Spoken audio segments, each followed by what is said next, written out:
অথচ আজকে আল্লাহর এই সিস্টেমটাই অনেকে পাল্টিয়ে এখন সমকামিতা আরম্ভ করছে।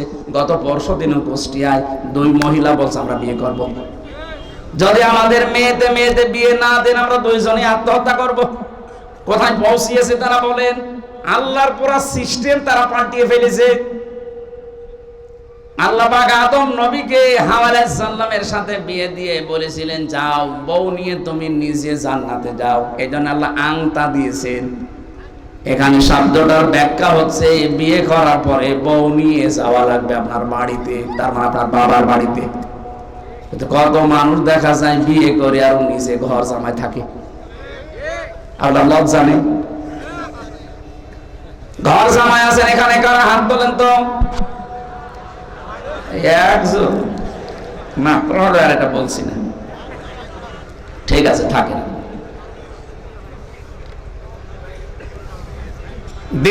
দ্বিতীয় শিক্ষাটা কি? আজ যে বাংলাদেশে 13টা সংগঠন কাজ করছে নারীদের পক্ষে, নারী পক্ষ, নারী স্বাধীনতা আন্দোলন, নারী বিপ্লব পরিষদ, নারী মুক্তি পরিষদ, নারী ঐক্য পরিষদ, এরকম 13টা। এদের প্রত্যেকের স্লোগান মেয়েদের অধিকার সমান দেওয়া লাগবে। পুরুষরা যেভাবে কাজ করছে মহিলারা ওইভাবে কাঁধে কাঁধ মিলিয়ে কাজ করবে। আরে ভাই, এই গঠনই তো আল্লাহ পুরুষকে আর মহিলাকে আলাদা দিয়েছেন। কথা বলে না কেন? আমার এখন 33 বছর বয়স, আমার ম্যাডামের বয়স এখন 26 বছর। ওর যে বয়স আমার যে বয়স, এই বয়সে একজন পুরুষ আর একজন মহিলা 2 জনের শারীরিক গঠন কি এক? অথচ এক খাবার আমরা 2 জন খাচ্ছি, 2 জনে একই খাবার খাওয়ার পরে একই হাঁড়িতে রান্না বাড়া, একই বাড়িতে থাকা, কিন্তু শারীরিক গঠন অটোমেটিক আল্লাহ ওরটা আমারটা পাল্টিয়ে দিয়েছে। কাজও 2 জনের আলাদা, আমার কাজ বাইরে, ওর কাজ ঘরে।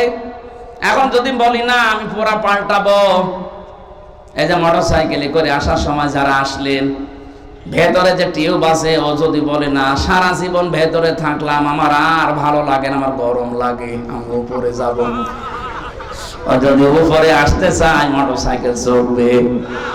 কারণ বাইরে থাকতে হলে যে পরিমাণ প্রেশার নেওয়া লাগে, কত খোয়া, কত ইট, কত বালি, কত কাঁটা, ভেতরে যেটা আছে ওটা তো নরম, ওটা বাইরে আসলে 1 মিনিটও টিকবে না।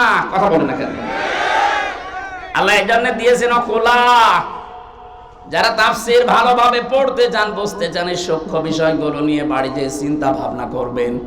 আল্লাহ বলেন আদম তুমি নিজে স্ত্রীকে নিয়ে যাও। এখানে আংতা দিলেন আগে, কিন্তু দ্বিতীয় শব্দে আর আংতা দেয়নি, একবারে দিয়ে বসন অকুলা। বউ নিয়ে বাড়িতে যাবা ঠিক, বাড়ি যেয়ে নিজে মরণের খাবার খাওয়া, এরপরে বউকে খাওয়াবা না। আল্লাহ কি অধিকার দিয়েছেন? মেয়েরা যদি এই অধিকারগুলো কোরআন থেকে আজ জানতে পারতো, ওরা এই অধিকারের জন্য আন্দোলন করত। ওরা জানে না, তাই ওদের ফাঁদে পা দিয়ে লাফাচ্ছে যে আমাদেরও সমান অধিকার দিতে হবে। এটা চাইতেছে যে লাঞ্ছিত হচ্ছে, ইজ্জত হারাচ্ছে, সম্ভ্রম নষ্ট হয়ে যাচ্ছে, ওর মান সম্মান সব ধুলায় মিশে যাচ্ছে। বিশ্ববিদ্যালয়ে যখন ছিলাম, সে 15 সালে 16 সালে বের হয়েছি আমি, ওই সময় বাসে যেতাম মাহফিলে, যশোরে ওই যে পালবাড়ি মোড়ে যেয়ে দাঁড়িয়ে আছে আসরের সময়, দেখি যশোর MM কলেজের মেয়েরা মিছিল নিয়ে আসতেছে ইফটিজিং এর বিরুদ্ধে ডাইরেক্ট অ্যাকশন। একটা যুবতী মেয়ে, 18-20 বছর, 22 বছর, 25 বছরের মেয়ে, বুকে কোনো ওড়না নেই, খালি স্কিন টাইট প্যান্ট পরা আর গেঞ্জি গায়ে দেওয়া, এক হাত দিয়ে ব্যানার ধরে আছে আর এক হাত দিয়ে বলছে ইফটিজিং এর বিরুদ্ধে ডাইরেক্ট অ্যাকশন। বলেন তো এইরকম বয়সী মেয়েদের কেমন লাগে? চিন্তা করলাম আল্লাহ যে মিছিল আসতেছে, এখন তো দিনকাল ভালো না, আর নির্বাচন গেল 14 সালে। পুলিশ যদি আমার ধরে মিছিলের পাশ থেকে কোন সালের অপরাধী বলে চালিয়ে দেয়। নিরাপদে গেলাম, এক চার দোকানে বসে ভান ধরে আছি যে চা খাচ্ছে, হঠাৎ দেখি পাশে এক পুলিশ। আরে ভাই, আপনার যন্ত্রণায় আসলাম আর আপনি আমার সামনে। পুলিশ আমারে বলছে হুজুর একটা কথা বলি। বলেন। এই যে মিছিল আসতেছে, যশোর MM কলেজের মেয়েরা সবই 22 বছর 25 বছর বয়সী, অনার্সে মাস্টার্সে পড়ে। এক হাতে ব্যানার, এক হাতে যেভাবে ইফটিজিং এর বিরুদ্ধে ডাইরেক্ট অ্যাকশন দিচ্ছে। হুজুর আমার সত্যি কথা বলতে এদের মিছিল দেখে মনে হচ্ছে আমি ইফটিজিং আগে করি। ঠিকই বলিস। বলেন একটা 22 বছর 23 বছরের মেয়ে বুকে ওড়না নেই, কেমন লাগবে বলেন তো? এই সমস্ত মেয়েরা ওড়না ছাড়া যখন রাস্তাঘাটে বের হয়, রিকশা চালককে ডাক দেয়, মামা। ও মামা দেখা যাচ্ছে অ্যাক্সিডেন্ট করেছে।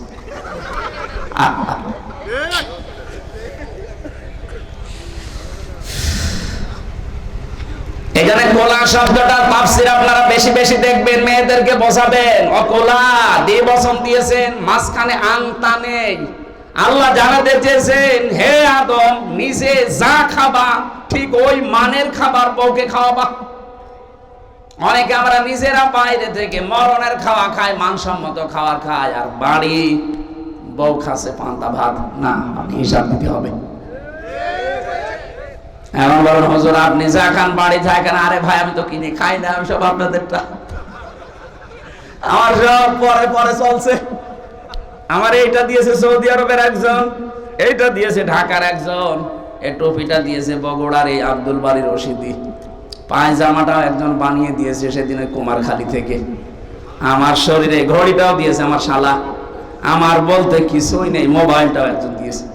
তাহলে আমার যা আছে সব ধানের উপরে, আমার কোনো হিসাব নেই। আমি যা দিচ্ছি ওইটাই বেশি। আপনি যে মানের খাবার খান, যে মানের পোশাক পরেন, যেই মানের জায়গায় থাকেন, ঠিক ওই মানের খাবার, ওই মানের পোশাক বউকে দেওয়া লাগবে। অর্ডার কার?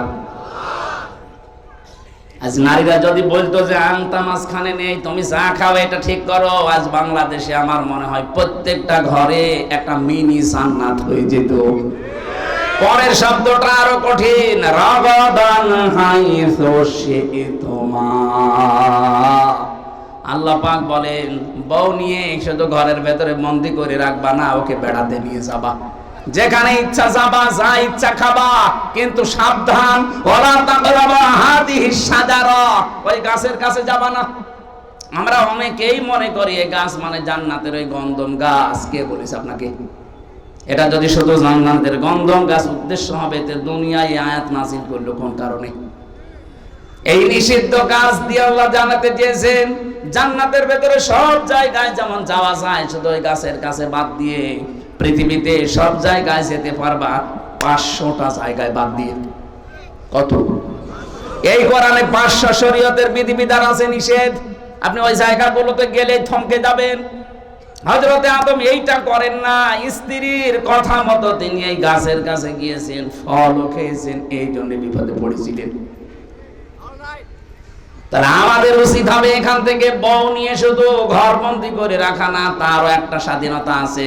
তাকে আপনি নিয়ে ঘুরতে যাবেন বিভিন্ন জায়গায়, আত্মীয় স্বজনের বাড়িতে, কিন্তু সাবধান, যেখানে গেলে আপনার বড় পর্দা থাকে না, আপনারও পর্দা থাকে না, এইরকম জায়গায় যাওয়া যাবে না।